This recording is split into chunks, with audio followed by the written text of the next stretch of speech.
Hey guys, today I'm going to tell you how to use your PC with your voice in Windows 11. If you're using Windows 11 in your PC or in your laptop, then you want to use your PC only with your voice. So let's see how can you do that. So you can do this very easily. So the very first thing, you just have to make sure that your Windows is up to date. So just click on this start option and then go to settings. In settings, just go to Windows Update and you just have to make sure that your Windows is on the latest version of updates. You haven't any pending update. If you find, you can try to check for updates or you can try to download and install the latest updates of Windows.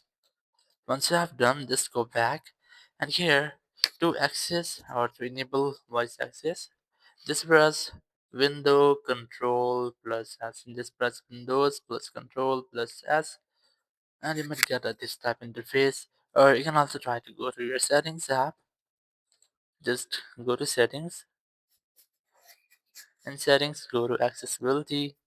Just scroll down and look for speech option. Select speech, and then you might see the option of voice access. Just enable this from here. Once you have enabled, if you're using this very first time, so you might get the first time setup of voice access. Just have this continue here, and your voice access is now ready.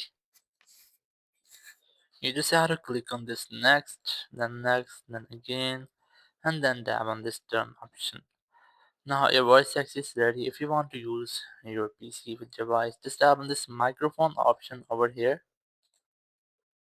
And once it's done, you can now say what you want to do and it will do that. You just have to close your window or start any file, open any file. It can easily do that which one you want to.